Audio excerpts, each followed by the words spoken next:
बिस्मिल्लाहिर्रहमानिर्रहीम। आज हम बनाने लगे पुलाव। ये मेरा है तकरीबन 3 किलो गोश्त है और इसको हम पहले उबालने के लिए रखेंगे पतीले में। ये ज़रा इसको ऐसे डाल के सिर्फ नमक डाल के मैं इसको उबालने के लिए रख दूँगी। तकरीबन 3 किलो से ज़्यादा ही है, माशाल्लाह 3 किलो से ज़्यादा ही है। तो इसको ऐसे रख दिया है। अब इसमें सिर्फ मैं नमक डाल दूँगी और उसके ऊपर जायका आएगी, उसको निकाल के फिर उसके अंदर मसाले डालेंगे। ये अब हमने रख दिया है इसको, गोश्त को। ये तकरीबन 3-4 किलो तो होगा। तो अब इसमें मैंने पानी डाल के रख दिया है। अब इसके ऊपर जाग है कि वो निकाल के फिर उसके अंदर मसाले डालेंगे और पुलाव बनाएंगे। उसके साथ में जर्दा हम आपको बताएंगे कैसा बनता है, बिल्कुल सिंपल तरीके से, सादे तरीके से। ये सारी जाग हमने इसे निकाली है पोनी की मदद से और अब ये बिल्कुल साफ़ हो गया। अब इसके अंदर हम मसाले डाल देते हैं। ये मैं लहसुन अदरक कूट के डालती हूँ। ये तकरीबन 10-12 जवे लहसुन के हैं और 2 इंच का टुकड़ा था अदरक का, ये मैंने डाल दिया इसके अंदर। आपकी मर्ज़ी है, साबुत डालें ऐसे, लेकिन कूट के ज़्यादा अच्छा आता है। अब ये सारे मसाले हैं जो इसके अंदर जाएंगे। मैं कम ही मसाले इस्तेमाल करती हूँ ना। ये 1 टमाटर मैंने ले लिया है, ये हरी मिर्चें हैं कुछ, ये दालचीनी, ये तेज़पत्ता, ये भी टमाटर है, ये थोड़ी सी मिर्चें हैं, काली मिर्चें हैं, ये लौंग है, ये थोड़ी छोटी इलायची है, ये सूखा धनिया है और ये ज़ीरा है, ये कड़ी पाउडर है, ये हरी मिर्च, ये सुरख मिर्च है। ये सारी मैंने अब इसके अंदर डाल दी। अब ये तेज़ आंच पे कितनी देर इसको बॉयल आते रहे हैं, ऊपर से सारी झाग निकाल दिया। अब इसको मैं हल्की आंच कर दी, हल्की आंच पे जब तक ये गलेगा नहीं, ये पकता रहेगा। और उसके बाद ये मैंने लिए हैं ये 2 गिलास और आधा, ये बनाने हमने ज़र्दा, इसका हम ज़र्दा बनाएंगे। पुलाव के साथ ज़र्दा अच्छा लगता है। ये देखिए इसका कितना अच्छा कलर हो गया है, इतना प्यारा कलर हो गया। अब ये बस थोड़ा सा रह गया गलने के लिए ना, बेहतरीन है। बस 1-आधा घंटा और लगेगा तो ये पक जाएगा। अब इसको हम चेंज कर देते हैं।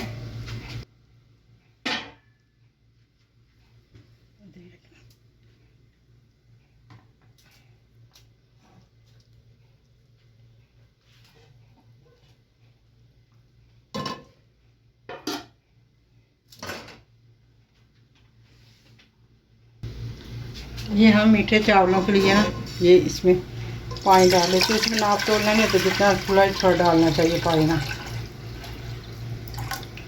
ये 2.5 गिलास चावल है, 2.5 गिलास चावल है। बासमती, बेहतरीन बासमती के चावल है, सेले के चावल नहीं। सेले के चावल तो मैं कहती हूँ अनाड़ी पकाते हैं। बासमती के चावल जो होते हैं ना, ज़र्दा मीठे मतंजन, इसके ही पकाते हैं। ये फूड कलर है, ये जो ज़र्दा कलर है, ये ज़्यादा नहीं डालना, बहुत थोड़ा सा, इतना सा डालना है, इतना सा सिर्फ। ये इसका कलर ना लाइट सा येलो सा, लाइट सा, जैसे के पास के फूल होते हैं, इस तरह का इसका कलर होना चाहिए। बस इतना सा ही डालना है। 2.5 गिलास में ये बहुत ज़्यादा है। अब उबाल आ गया है, इसमें ये चावल डाल दूँ। ये मैंने तकरीबन आधा घंटा भिगोए हैं, आधा घंटा, इतने से बीत जाते हैं। ये देखिए कलर कितना अच्छा है। बस अब ये एक कनी इसकी होगी ना, तो फिर इसका शीरा वगैरह बनाएंगे ना। ज़्यादा नहीं मैंने कनी रखती, 1 कनी। और ये बेहतरीन बासमती चावल है, ये थोड़े हल्के नहीं है, बेहतरीन जो होते हैं अच्छे, सबसे बेहतरीन क्वालिटी जो कर्नल के होते हैं, ये वो वाले बासमती चावल है, बहुत अच्छे हैं। ये अब हो गए हैं। ये इसके अंदर सिर्फ 1 कनी है, 1 कनी सिर्फ ना, तो इतनी सही होते हैं, ज़्यादा भी नहीं। और ये तो कोई बात नहीं होती। लेकिन अब इसको हम छान लेते हैं। ये हम इसमें थोड़ा सा पानी डालते हैं, तकरीबन आधा-पौना गिलास, इतनी बड़ा है।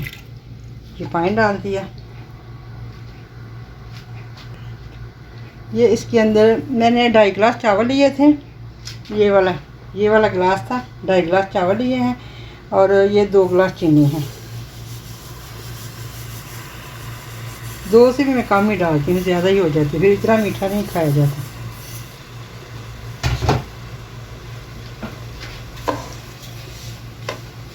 मैंने इसमें कुछ नहीं डालना, बस थोड़ी सी इलायची डाल देती हूँ।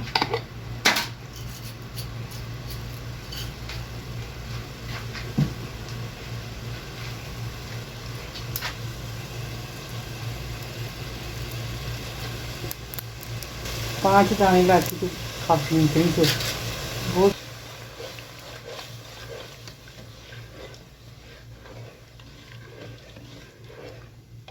इसकी कोई चाशनी, कोई कुछ नहीं बना। कोई कहता है इसकी एक तार वाली बना, कोई दो वाली बना। किस जो ही चीनी पिघल जाएगी इसके अंदर, मैंने इसमें चावल डाल देने हैं। अभी घी नहीं डालना, मैं घी वगैरह तेल कुछ नहीं इस्तेमाल करती, मैं मक्खन या वो देसी घी वगैरह डालती हूँ, उसका टेस्ट अच्छा आता है। ये चीनी तकरीबन पिघल चुकी है। ये बिस्मिल्लाह, इसके अंदर ये मैंने सारे चावल डाल दिए। इतनी जल्दी जर्दा पकता है ना।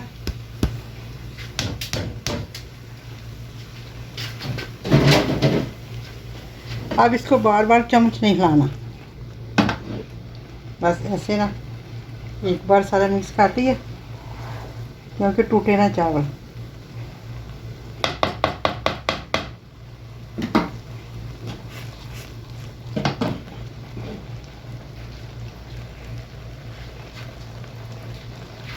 अब ये देखिए ये मक्खन है, मैं इसके ऊपर ये मक्खन डाल देती हूँ, खुद ही पिघल जाएगा।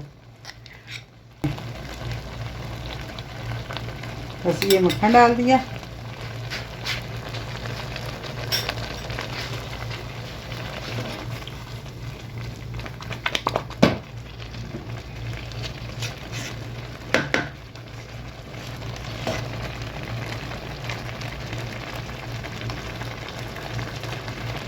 इसके अंदर आप ज़्यादा चमचा चलाओगे ना तो ये चावल टूट जाते हैं, फिर वो नहीं रहते इस तरह के ना। इसके ऐसे ही हिलाना है।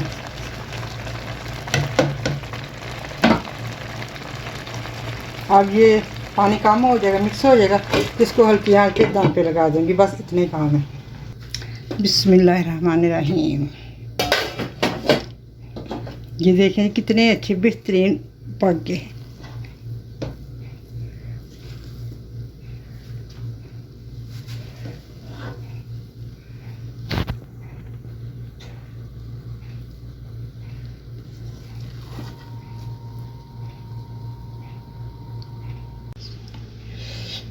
अब ये हमारा गोश्त डाल के बिल्कुल तैयार हो गया है, और ये इसका सूप है।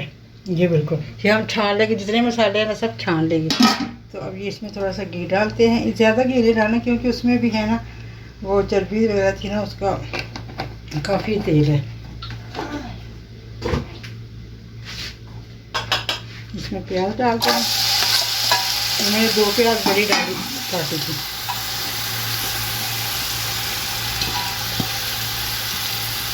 इसमें अब कोई मसाला नहीं डालना, क्योंकि सारा कुछ उसमें डाल दिया था, हर चीज़।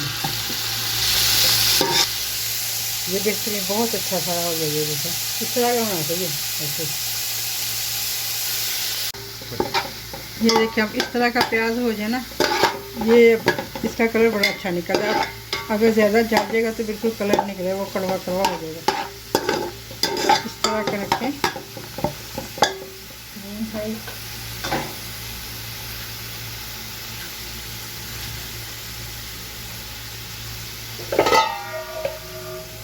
अब इसमें थोड़ा सा पानी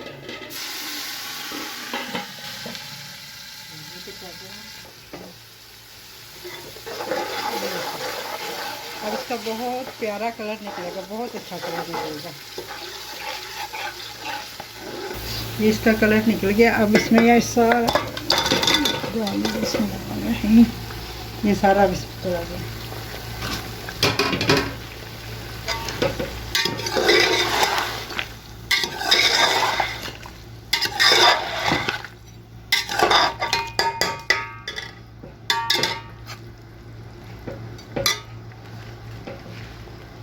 अब थोड़ी देर इसको फ्राई करने की कोई ज़रूरत नहीं है, इससे पक्का है। थोड़ा सा फ्राई कर लो, इसमें पानी डाल दें, फिर इसमें चावल डालेंगे। पानी मैंने छान के डालना। अब ये मैं इसमें पानी ये सारा छान के डालूँगी।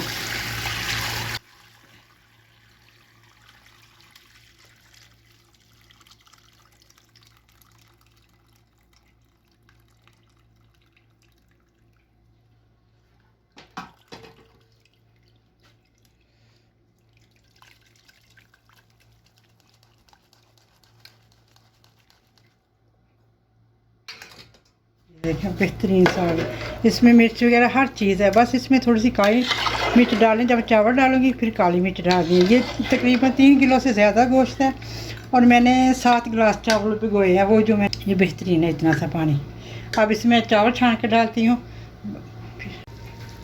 इसमें डालने नहीं, ये मैंने अब चावल इसमें डाल दिए।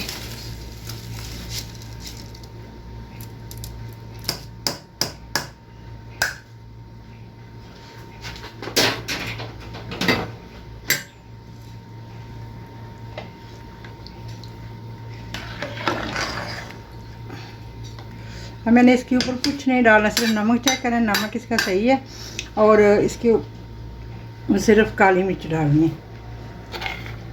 ये मैंने तकरीबन 1 टीस्पून ही होगा, इतनी सी है, 1 डेढ़ इतनी है, ज़्यादा नहीं है। ये मैंने कूट के डाली है, पीस के नहीं, कूट के। मैं ज़्यादा कूट कर इस्तेमाल करती हूँ चीज़ें, लहसुन अदरक ये इस तरह की चीज़ें ना।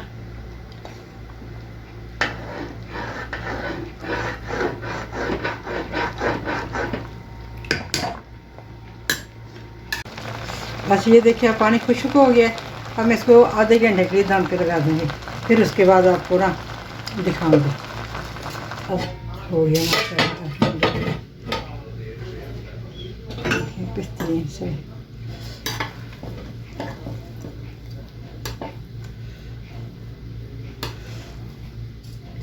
अब इसको इधर डालने लगे।